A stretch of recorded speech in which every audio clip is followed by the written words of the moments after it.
This true story is so horrifying, you won't believe it, and you don't find out what the cause was until the very end.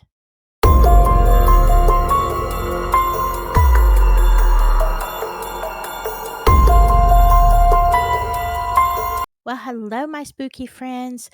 Thank you so much for sending me in your submissions. And I love the short stories. And I have also had a lot of submissions of emails with longer stories. This is one of those stories that I was like, oh my goodness. There were so many moments in here that I was just. So, are you ready? I'm ready. I've got my shirt, my Ghostbuster shirt on. So I am ready to dive in. Oh, yeah. Please say hello to Scully. He is definitely feeling it. For those who have wondered, I think, the relationship between him and Miss Scarlett O'Hara seems to be blossoming, and yeah, he seems pretty happy. So who knows where this is going? I mean, honestly, he's getting more action dead than I am alive. That's sad. But let's dive on in. This story was submitted by JB. He asked me not to use his name, and I completely agree with his reasons. So, this particular event happened to me at the end of 2013, the beginning of 2014. I just moved into a new home with my mom, sister, African American, this is going to be important later, and my stepdad, white man, that's going to be important later. We were renting from a man that I knew from church. Turns out it was his childhood home. So I was the first one to actually get to walk through the house. And when I walked in, the first thing that my eyes landed on was a green Lazy Boy recliner. For whatever reason, I felt attached to this recliner as soon as I saw it. Fast forward a couple of months. We move into the house and everything is fine and dandy at first. So after getting settled in, we kept the Lazy Boy recliner. Turns out the recliner belonged to our landlord's dad. For whatever unexplained reason, I could sit in this recliner and everything would be completely fine. But if anyone else decided to sit in it, they would experience sort of temporary paralysis. What? That is horrifying. What's up with this chair? I remember one of my mom's work friends coming over with her daughter, and she sat in the recliner and couldn't move.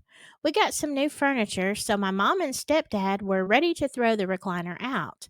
I protested and decided instead of throwing it out, I'll just rearrange my bedroom and put it in there. Big mistake. That's when things went south very fast.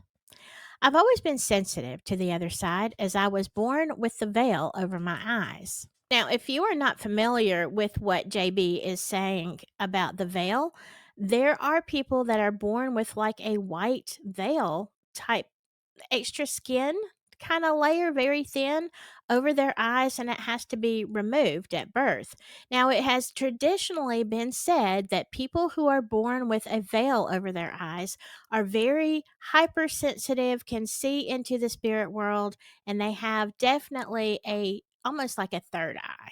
So that is what he is talking about. As soon as I moved the recliner into my room, I started experiencing weird things that night. Every night, I would turn off my lights and get in bed and get comfortable, and there would be this menacing entity standing in the far shadows of my room, and the hatred was just pouring off of him. It was never an audible voice, but I could hear him saying, "Who are you? What are you doing in my house and in my room? You shouldn't be here. Leave now before I make you leave." And you know how I feel about threatening ghosts. So this went on for months until finally one night I woke up and couldn't breathe. It was like all the oxygen in the house was just gone, and every inch of me was burning up. I couldn't move. I laid there and prayed until I fell back to sleep. After that, I started sleeping in the living room. Come about May of 2014, my cousin came over to get his hair braided by my mom.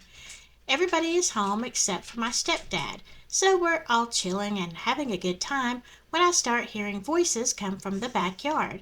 So I got up and looked out the kitchen window, which overlooked the backyard, and I see a truck outside and a white man pacing around the truck, waving his arms. But it looked like he was on the phone. So I said, "We're just going to call him Matt." "Oh, good, Matt's home." "But he's on the phone, so he'll be in a bit." 30 minutes goes by, no Matt. An hour, 2 hours, no Matt. I go back to the kitchen window to see what's going on, and nobody is out there. So, about an hour and a half later, he finally does walk in the back door. I asked him why he came home and left again, and he said that he was never there, that he had been gone all at work all day. After this, I started hearing voices telling me, "You're about to die. You won't make it to see your 22nd birthday." It bothered me so bad that I went to my pastor at church and asked for a special prayer. Fast forward to June 15th, 2014. It was a Sunday morning, and it was also Father's Day. I got up that morning and helped Mama get ready for work. I fixed her lunch and took it out to the car for her. Outside, towards the driveway, there was a hill. As soon as I stepped on this hill, I blacked out. My knee slipped out of socket and I fell. I got back up, getting to the house, and limped my way into the kitchen to get some breakfast. 30 minutes later, I started getting very intense stomach cramps to the point where I was doubled over in pain. It was so bad that I couldn't walk or even go to the bathroom without assistance. It lasted for about 2 days. So Tuesday afternoon hits and Mama is getting ready to go back to work. I still feel miserable, so she gave me some medicine and a Gatorade to wash it down. I remember the Gatorade burning my esophagus as I drank it, and when I told her, she went to the kitchen to fix me hot tea. As soon as she went into the kitchen, I laid on the cold hardwood floor in the living room. I remember thinking, "God, this floor feels so good, all nice and cold. I think I'll just lay down here and take a nap for a little while."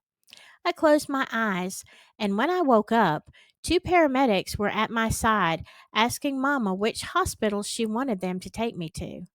As I'm trying to figure out what's going on, I looked towards the hallway, and that same entity that haunted my room was standing over me with this sinister grin on his face, laughing maniacally. I found I kept falling asleep and waking back up. When I woke up the last time, I was in the hospital. Turns out that when I laid down on the hardwood floor, I had a blood clot burst in my lungs, and blood was pouring out of my mouth. I found out in the hospital that I had been diagnosed with type 2 diabetes and pancreatitis. Those moments I thought I was napping, I was pronounced dead. According to the medical staff at the hospital, I was pronounced legally dead 3 times, where they had to fight to bring me back. I also had out of body experiences, but that's another story for another day.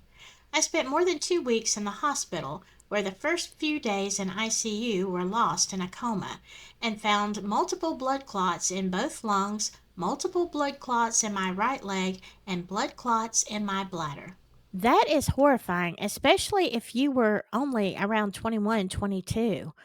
That's very, very unusual. I was also diagnosed with severe sleep apnea and super high heart rate. One of those nights after being released from the ICU, I fell asleep and woke up to a crash cart coming in the room. My pulse rate had jumped from 120 to 240 in my sleep, and they feared I was going into cardiac arrest. After I got home, I asked for more research on the house, and it turns out that the bedroom I had chosen was my landlord's parents' bedroom. That entity I saw was his dad, who was a known Klansman in the area and a very intolerant man. Obviously, when we moved out, the chair stayed. To this day, I regret ever moving to that chair to my room. That is absolutely horrifying. It makes me wonder, can somebody have that much hatred even after death? I don't know. I mean, one part of me says it was just that rage, that crazy hatred for people for no reason, absolutely no reason. But then a part of me wonders, was it just like the residue of demonic influence, coming to torment you. Something that was feeding off of the hatred that had been part of the resident's life before. That is horrifying, and I am so glad you pulled through that. He doesn't want his name to be known. I get it. But after a few emails, JB and I were talking back and forth, and he gave me some more details on his out of body experiences. So let's look at that. As I mentioned, I had some out of body experiences. There was one that really stood out to me, though I feel like it may have been multiple. It all felt like it was outside of time, like I was standing on the sidelines watching it all happen. I remember standing behind some bushes at the emergency room, right where the ambulance parked.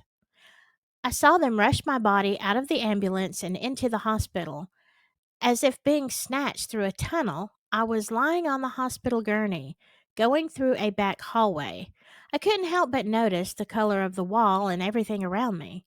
There was nothing strikingly peculiar about any of it, but I remember all of the colors being very warm and vibrant.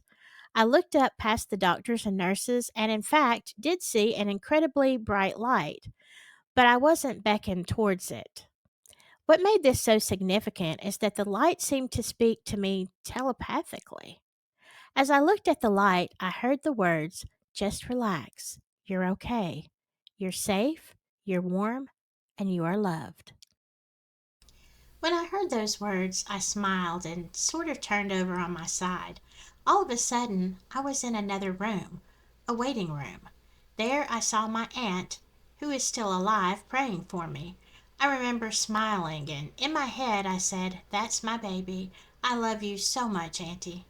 I reached over and touched her. All of a sudden, I was back in my body. I knew this because I felt incredible pain and was very tired, something I didn't experience out of body. These experiences were later confirmed by different people. As they were transferring me to the heart hospital, they took me through a back hallway that no one ever goes through. The nurses were stunned that I knew everything about how to navigate this hallway, but it was the same as I remembered it. A few months later, I was talking about everything with the aunt that I saw that night, and she confirmed that she felt my arm reach out and touch her that night. Wow, I love these near death experiences and stuff that you only get to see if you are out of your body. Usually the patient is unconscious, and so the doctors and nurses know that there is no way that you know what's going on. But that is a beautiful story and just one more proof that there is life after death. Thank you so much, JB, for sharing that, even though that had to be something horrifying to live through. All right, I hope you all enjoyed this story. Scully, he's back there. He loves this story. He doesn't like the ghost though too much. I mean, can you blame him? All right. That's all I have for tonight. I will see you with some more stories soon. Do you like these individual ones? We're going to do some other stuff. Keep them coming. Remember, you can email me at avelincottage@gmail.com. I would love to hear from you or comment below. Have a lovely rest of your day. Whatever you do, stay spooky. Bye bye.